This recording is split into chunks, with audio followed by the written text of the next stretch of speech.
अरब देश की बात है। अरब देश में एक थे मोहम्मद साहब, हजरत मोहम्मद साहब। हजरत मोहम्मद साहब का जन्म जो है 570 ईस्वी में हुआ। कब हुआ? 570 ईस्वी में हुआ। कहाँ पर हुआ था? मक्का में इनका जन्म हुआ था। उस समय जो है, इनके समय में, हजरत मोहम्मद साहब के समय में अरब वासी, वहाँ के वासी क्या छोटे छोटे जो है कबीले में बटे हुए थे। छोटे छोटे कबीले में बटे हुए थे। वे एक दूसरे से क्या करते थे? लड़ाई झगड़ा करते थे और अनेक देवी देवताओं की पूजा करते थे। हाँ, लड़ते भी थे और अनेक देवी देवताओं की पूजा भी करते थे। तो हजरत मोहम्मद साहब ने इन सब के बीच में आए और इनको समझाने लगे कि अल्लाह यानी ईश्वर एक है। ठीक, उसको चाहे भगवान कहो, चाहे अल्लाह कहो, चाहे ईश्वर कहो, लेकिन सब क्या है? एक हैं। समझ में आया? हजरत मोहम्मद साहब इन कबीलों के बीच में आपसी सौहार्द, भाईचारा का संदेश जो है देने लगे। वो कहने लगे कि ईश्वर एक है और हम सब उसके बंदे हैं। क्या हैं? बंदे। हम उसके बंदे हैं। तो इन्होंने, हजरत मोहम्मद साहब जब शुरू में प्रचार करने लगे तो लोग क्या किए? वहाँ के लोग इनका शुरू में विरोध करने लगे। कोई भी अच्छा काम करने लगता है या बुरा काम करना है तो गाँव में ही देखते हो आप लोग, उसका विरोध होता है। पहले उसका विरोध होता है, बाद में धीरे धीरे लोग उसको मानने लगते हैं। तो पैगंबर साहब का, हजरत मोहम्मद साहब का, वहाँ के कबीलियाई लोग क्या करते थे? विरोध करने लगे। तो हजरत मोहम्मद साहब को वहाँ से मक्का से जाना पड़ा। मक्का शहर से वो मक्का छोड़कर चले गए। कहाँ चले गए? दूसरे शहर मदीना। कहाँ गए? मदीना चले गए। मदीना गए शरीफ। मदीना में पुराने शरीफ की इन्होंने क्या किया? रचना हुई। मक्का के वहाँ के लोग इसको मानने लगे, इस्लाम धर्म को अपनाने लगे। जब ये हजरत मोहम्मद मक्का छोड़कर मदीना गए, उसको क्या कहते हैं जानते हो? हिजरी कहते थे। वह क्या कहलाया? हिजरी। वहीं से जो है हिजरी संवत का प्रारंभ हुआ। वहीं से हिजरी संवत का प्रारंभ हुआ।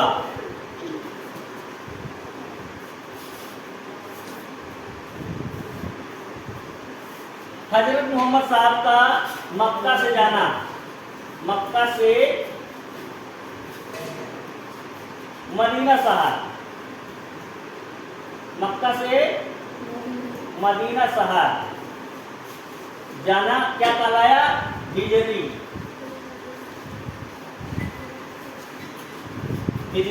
यहीं से जो है हिजरी संवत का प्रारंभ हुआ। सन 722 ईस्वी में हिजरी संवत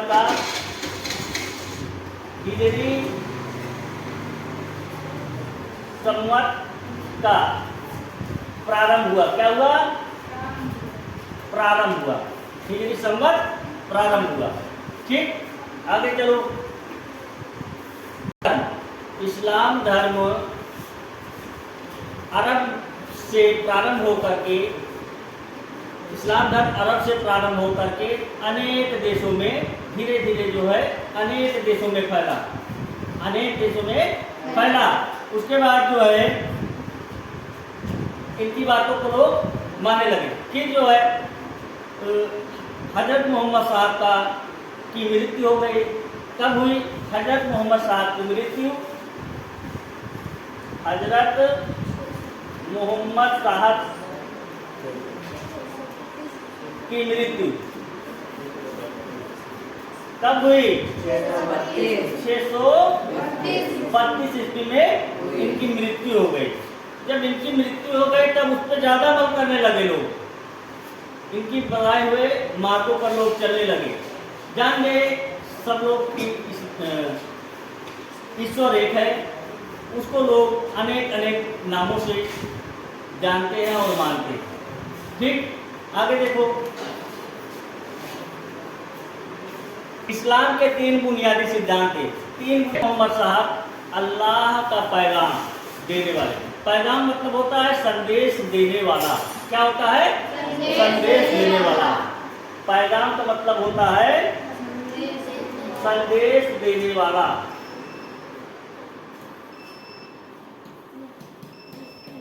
पैगाम का मतलब होता है संदेश देने वाला।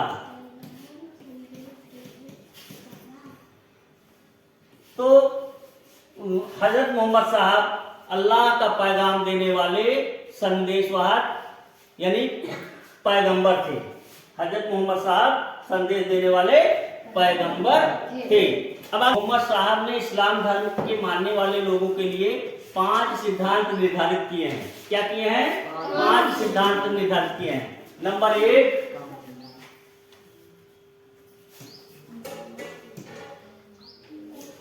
नंबर 1 पर है कलमा। क्या है? कलमा।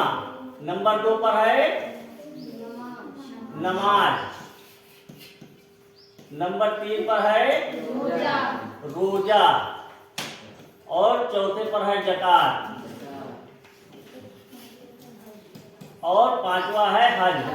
5वां क्या है? हज। ये 5 चीजें बताए हैं इस्लाम धर्म के मानने वाले लोगों के लिए। ये हजरत मोहम्मद साहब 5 चीजें बताए हैं। अब देखिए कलमा क्या है। कलमा का क्या मतलब है कि अल्लाह एक है और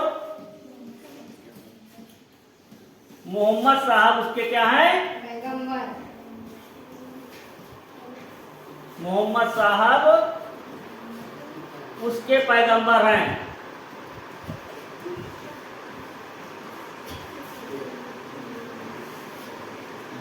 अल्लाह एक है, अल्लाह के सिवा किसी और की पूजा नहीं करना है, समझ गए?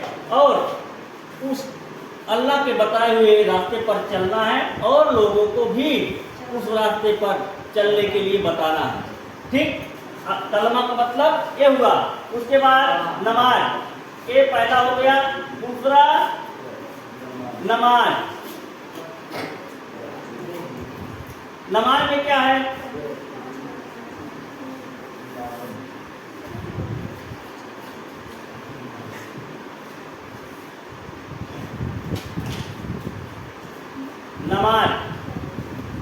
नमाज में क्या है कि लोगों को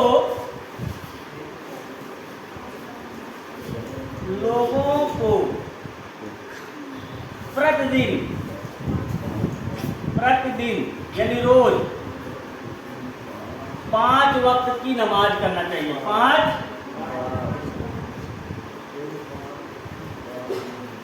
बार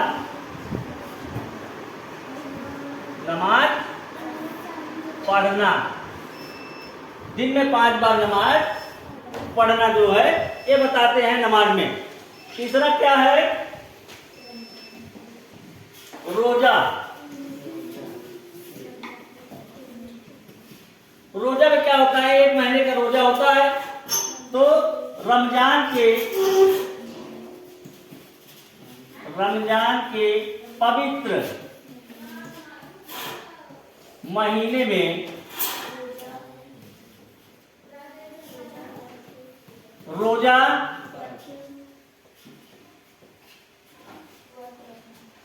करके व्रत रखना। रोजा करके व्रत रखना। जैसे जो है हिंदू धर्म में क्या है कि नवरात्रि में व्रत रखते हैं, ठीक। लेकिन इनके यहाँ क्या होता है कि 1 महीने लगातार जो है रमजान के पवित्र महीने में ये लोग रोजा रहते हैं, व्रत रहते हैं। व्रत जानते हो? भूखा व्रत रख करके वही 5 वक्त की नमाज पढ़ते हैं, अल्लाह को याद करते हैं, ठीक। ज़कात, ज़कात में क्या होता है, तो वो लोग इस्लाम धर्म के मानने वाले लोग जो भी धन कमाए रहते हैं उसका 40वां भाग, मतलब 40 रुपया कमाए हैं तो उसमें से 1 रुपया जो है अपने समाज के लोगों को, गरीब तबके के लोगों को दान के रूप में देना। ज़कात में क्या होता है, अपनी उपार्जित आय, आय माने जो धन होता है, आय, उपार्जित आय का 40वां हिस्सा, 40वां हिस्सा गरीबों को सहायता, मतलब सहायता के लिए, गरीबों के सहायता के लिए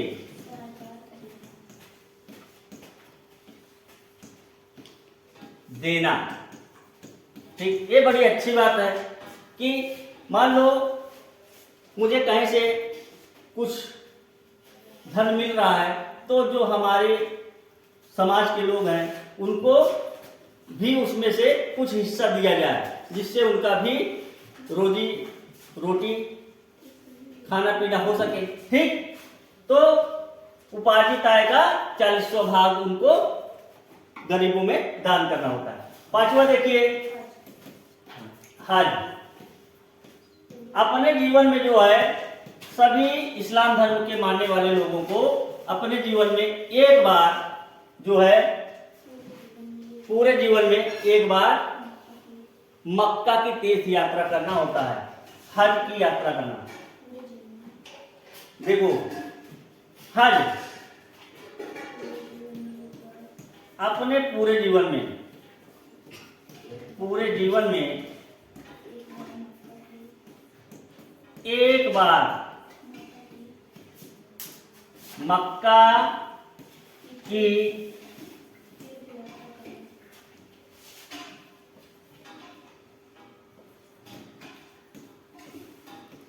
परिक्रमा कह सकते हो या फिर तीर्थ यात्रा कह सकते हो।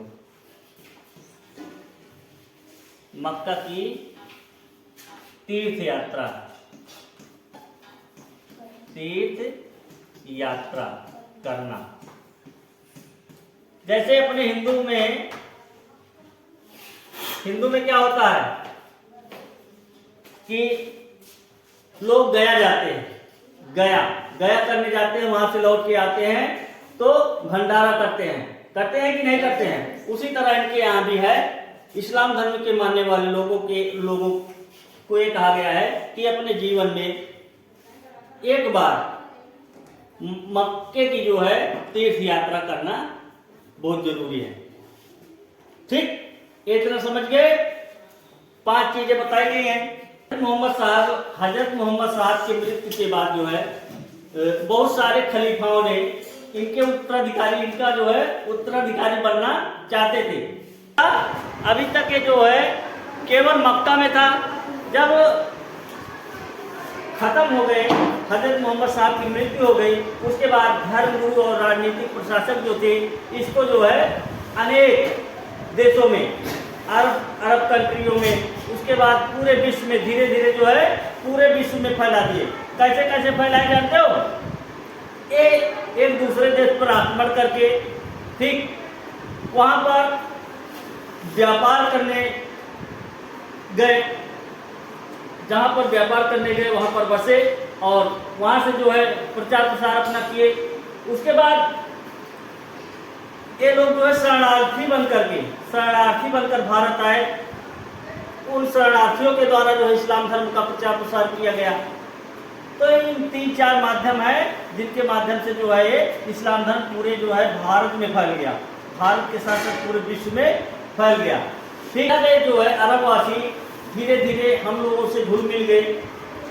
तब हम एक दूसरे से क्या क्या सीखे, अरबवासी हमसे क्या सीखे और हम अरबवासियों से क्या सीखे। अरबवासियों से हम क्या सीखे? अरबों से हम क्या सीखे?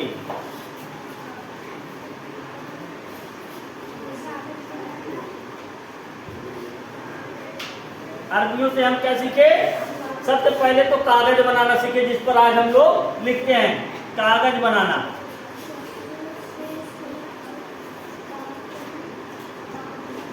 चरखे से सूत बनाना सीखे, चरखे से सूत बनाना सीखे।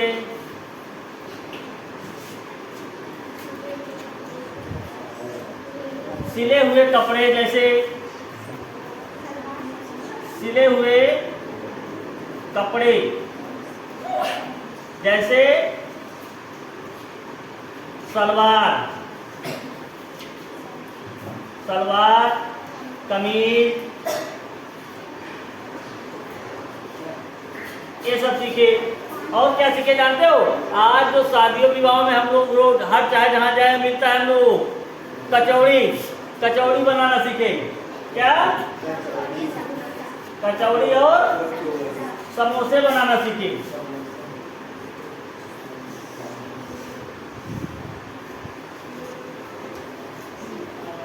अब जो है ये हम लोगों से क्या सीखे? हम भारतीयों से अरबियों ने क्या सीखा? भारतीयों से अरबियों ने क्या सीखा?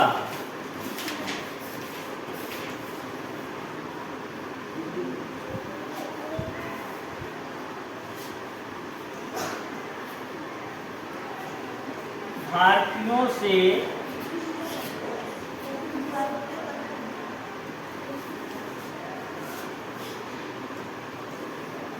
अरबियों ने क्या सीखा?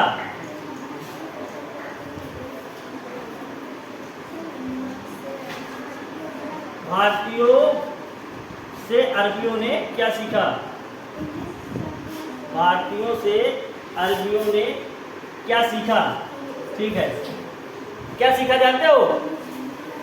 सबसे पहले देख लिए इन्होंने संख्याओं की गणना से, हिंदी संख्याओं से अरबी संख्याओं की गणना, हिंदी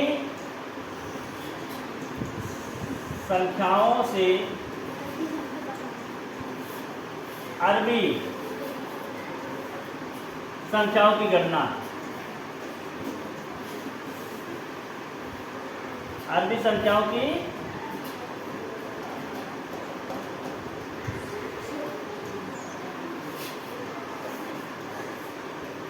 गणना सीखे। दो बार लिखिए, अरबी संख्याओं की गणना करना सीखे। ठीक,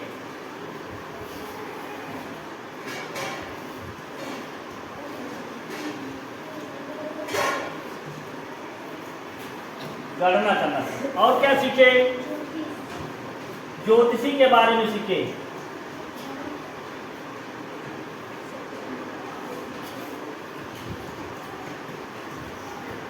ज्योतिष के बारे में सीखे।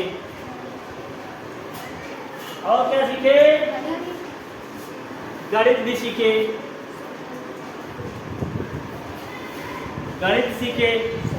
शतरंज के खेल, शतरंज के खेल भी सीखे।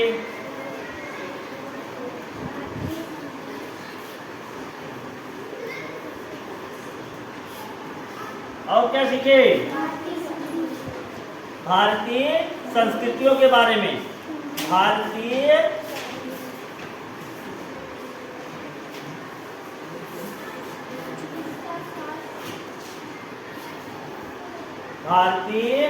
संस्कृति के बारे में, भारतीय संस्कृति के बारे में सीखे। और चिकित्सा शास्त्र के बारे में भी सीखे। तो इतना चीज वो लोग हमसे सीखे और हम लोग उनसे कचौड़ी, समोसा, पजामा, कुत्ता, ठीक है, ये सारी चीजें सीखे। तो एक दूसरे से हम लोग कुछ ना कुछ सीखे। ठीक।